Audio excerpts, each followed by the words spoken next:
नमस्कार, आप देख रहे हैं हल्ला बोल टीवी और मैं हूं प्रीति। चिराग पासवान ने एक निजी न्यूज़ चैनल के बातचीत में कहा है कि मैं बिहार में एनडीए का हिस्सा नहीं हूं। मेरे विधायक ही नहीं हैं तो मैं एनडीए का हिस्सा कैसे हूं। इतना ही नहीं, चिराग ने प्रशांत किशोर की फिर जमकर तारीफ की है। क्या खिचड़ी पक रही है चिराग और प्रशांत किशोर के बीच, इस पर चर्चा करने के लिए हमारे साथ हैं हल्ला बोल टीवी के संपादक दीपक शर्मा। देखिए, खिचड़ी तो पक रही है, इसमें कोई दो राय कोई शक नहीं है, क्योंकि हम आपको बताते हैं कि एक निजी न्यूज़ चैनल से बातचीत में, और निजी न्यूज़ चैनल से क्यों, हम आपको नाम भी बता दें एंकर का। रूबिका लियाकत नाम है एंकर का, आप जानते ही होंगे, मशहूर एंकर हैं। तो रूबिका लियाकत के एक कार्यक्रम में, एक शो में चिराग पासवान ने कहा कि मैंने तय कर लिया है, मैंने होमवर्क कर लिया है कि हम कौन से सीट से चुनाव लड़ेंगे, कितनी सीटों पर लड़ेंगे, मेरा होमवर्क पूरा है।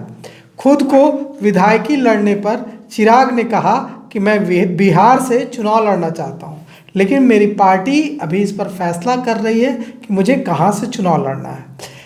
यहाँ पर से भी एक बड़ी महत्वपूर्ण बात है। महत्वपूर्ण बात यह है कि जब चिराग पासवान ने यह कहा कि मैं एनडीए का हिस्सा नहीं हूं, तो इसके बाद इसके तरह तरह के कयास, तरह तरह के अर्थ लगाए जाने लगे। इसका एक मायने तो सीधे सीधे यह लगाया जाने लगा कि चिराग पासवान अब एनडीए के हिस्सा नहीं है, मतलब चिराग पासवान कैबिनेट मंत्री के पद से इस्तीफा दे देंगे और 243 सीटों पर चुनाव लड़ने की बात वे कर रहे हैं। हालांकि जब हम आपसे बात कर रहे हैं तो अभी अभी चिराग पासवान के प्रवक्ता का बयान आया है, और चिराग पासवान की पार्टी लोजपा रामविलास के प्रवक्ता ने कहा है प्रीति कि हम इस बात का खंडन करते हैं कि हम एनडीए छोड़कर 243 सीटों पर अकेले चुनाव लड़ने जा रहे हैं। हम ऐसा करने नहीं जा रहे हैं, हम एनडीए में हैं। चिराग पासवान, उन्होंने कहा, चिराग पासवान की पार्टी के प्रवक्ता, लोक जनशक्ति पार्टी रामविलास के प्रवक्ता ने, कि चिराग पासवान ने रूबिका लियाकत के साथ इंटरव्यू में जो बातें कही है उसका गलत मायने निकाला जा रहा है।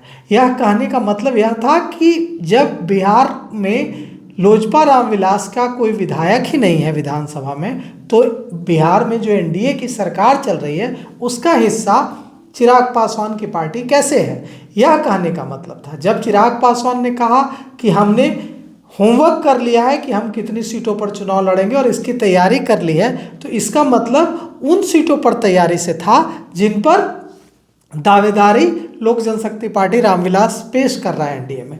तो चिराग पासवान की पार्टी के प्रवक्ता ने साफ साफ कह दिया है कि हमारी ऐसी कोई योजना नहीं है कि हम एनडीए छोड़ने जा रहे हैं। अब हम आपको बताते हैं कि प्रवक्ता ने क्या कुछ कहा है। निशांत मिश्रा नाम है प्रवक्ता का, आप जानते ही होंगे निशांत मिश्रा को, लोजपा रामविलास के प्रवक्ता हैं, जुझारू नेता हैं। उन्होंने, निशांत मिश्रा ने कहा है कि उनकी पार्टी एनडीए के साथ है, और इस तरह की जो खबरें चली हैं कि चिराग पासवान अब एनडीए का हिस्सा नहीं है, यह खबर फर्जी है। चिराग पासवान ने तो सिर्फ इतना कहा था रूबिका लियाकत के साथ इंटरव्यू में, उसके गलत मायने निकाल लिए गए। चिराग पासवान ने तो सिर्फ इतना कहा था कि अगर हम, मेरे विधायक होते बिहार विधानसभा में तब हम हिस्सा होते ना, मेरे विधायक ही नहीं है तो हम हिस्सा ही नहीं है। तो निशांत मिश्रा ने इसका खंडन किया है कि किसी भी तरह से चिराग पासवान ने एनडीए छोड़ने की बात कही है। अब देखिए, इस मामले में एक बड़ी बात आ रही है। बड़ी बात यह आ रही है कि चिराग पासवान ने सिर्फ इतना ही नहीं कहा कि बड़ी खुशी की बात है कि मैं एनडीए का हिस्सा नहीं हूँ बिहार में, उन्होंने तंज भी कसा है। उन्होंने सरकार पर कई तंज भी कसे हैं, और उन तंज के गहरे मतलब हैं। तो भले ही प्रवक्ता ने, निशांत मिश्रा ने कह दिया है कि चिराग पासवान का कोई इरादा एनडीए छोड़ने का नहीं है, लेकिन दिख तो रहा है कि चिराग पासवान नाराज हैं, और चिराग पासवान हो सकता है कि आज नहीं तो कल एनडीए छोड़ने का फैसला लें और प्रशांत किशोर के साथ हाथ मिलाए, क्योंकि रूबिका लियाकत के साथ बातचीत में एक और बात कही प्रशांत किशोर ने प्रशांत किशोर के बारे में चिराग पासवान ने प्रशांत किशोर के बारे में कहा कि जन सुराज के जो मुखिया हैं प्रशांत किशोर, इनकी मैं तारीफ करता हूँ, इनका मैं रेस्पेक्ट करता हूँ। प्रशांत किशोर जाति की बात नहीं करते हैं, इसलिए प्रशांत किशोर अच्छे लगते हैं। चिराग ने विपक्ष पर जमकर हमला किया और कहा कि राहुल गांधी कभी प्रधानमंत्री नहीं बनेंगे। तो अब देखिए कितनी सारी बातें यहाँ प्रीति निकलकर सामने आ रही हैं। सबसे पहली बात कि चिराग पासवान कह रहे हैं कि मैं बिहार में एनडीए का हिस्सा नहीं हूँ। उनके प्रवक्ता कह रहे हैं कि चिराग पासवान तो एनडीए का हिस्सा हैं। कंट्राडिक्शन है।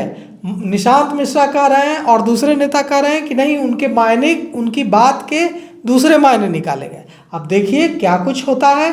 और जिस तरह से चिराग पासवान ने आज भी प्रशांत किशोर की तारीफ की है और कहा है कि प्रशांत किशोर की मैं इसलिए इज्जत करता हूं क्योंकि वे जाति की बात नहीं करते हैं और विकास की बात करते हैं। तो और उधर आप जानते ही हैं कि प्रशांत किशोर भी चिराग पासवान की तारीफ करने का कोई मौका नहीं छोड़ते। मेरे साथ ही बातचीत हो रही थी प्रशांत किशोर की। उस साक्षात्कार में प्रशांत किशोर ने कहा था कि चिराग पासवान मेरे मित्र हैं, चिराग पासवान बेहद सुलझे हुए युवा हैं, बेहद सुलझे हुए इंसान हैं और मैं उनकी इज्जत करता हूं। और इतना ही नहीं, यह भी कहा प्रशांत किशोर ने कि चिराग पासवान को एनडीए को अहमियत दे, एनडीए को चाहिए कि चिराग पासवान को पूरी अहमियत दे और चिराग पासवान को 50 सीटें तो एनडीए में मिलनी ही चाहिए। अगर 50 सीटों से कम मिलता है तो यह चिराग पासवान के साथ अन्याय है। अब देखिए चिराग पासवान प्रशांत किशोर की तारीफ कर रहे हैं, प्रशांत किशोर चिराग पासवान की तारीफ कर रहे हैं। दोनों एक दूसरे को बेहतर इंसान बता रहे हैं। तो क्या यह केमिस्ट्री 2025 के विधानसभा चुनाव में कोई गुल खिलाएगी? क्या यह केमिस्ट्री जो नदी के दोनों किनारे पर खड़े हैं, चिराग पासवान, दो मित्र, दोनों एक दूसरे को मित्र बताते हैं लेकिन दोनों नदी के एक अलग अलग किनारों पर खड़े हैं। चिराग पासवान एनडीए के साथ और प्रशांत किशोर अकेले अलग जगाने की बात कर रहे हैं। तो क्या दोनों साथ आएंगे? क्या यह तारीफ आगे बढ़ेगी और कोई नई केमिस्ट्री बनेगी बिहार की राजनीति में? इस पर सबकी नज़र है और राजनीतिक विश्लेषकों की माने तो इसकी संभावना है कि अगर चिराग पासवान, क्योंकि संवाददाताओं से बातचीत में, पत्रकारों से बातचीत में, वहाँ कई पत्रकार बैठे हुए थे, चिराग पासवान ने कहा था ऑफ द रिकॉर्ड कि जाकर चला दीजिए आप लोग टीवी पर कि चिराग पासवान की पार्टी को अगर 50 से 1 सीट भी कम मिली तो चिराग पासवान की पार्टी लोजपा रामविलास अकेले चुनाव लड़ना पसंद करेगी, अकेले चुनाव लड़ेगी, लेकिन गठबंधन में शामिल नहीं होगी। तो अब 50 सीटें कहाँ से देगा एनडीए जब 100 से कम सीटों पर भारतीय जनता पार्टी लड़ने के लिए तैयार नहीं है? और निश्चित रूप से अगर भारतीय जनता पार्टी 100 से कम सीटों पर लड़ने के लिए तैयार नहीं है तो जदयू तो बड़ा भाई है, वो तो 120 और 125 की मांग कर रहा है, तो सीटें तो बच ही नहीं रही हैं। तो 243 सीटें हैं भारतीय जनता पार्टी और जनता दल यूनाइटेड के बाद, 50 सीटें तो बच ही नहीं रही हैं। उसी में जीतन मांझी को देना है, उसी में उपेंद्र कुशवाहा को देना है, उसी में चिराग पासवान को देना है, तो सीटें आएंगी कहाँ से? तो ऐसा हो सकता है कि चिराग पासवान एनडीए से बाहर आए और इस चुनाव में कोई बड़ा गुल खिलाए। तो आप देख रहे थे हल्ला बोल टीवी। आपको क्या लगता है? आप भी अपने विचार कमेंट कर जरूर दीजिएगा। देखते रहिए हल्ला बोल टीवी। शुक्रिया।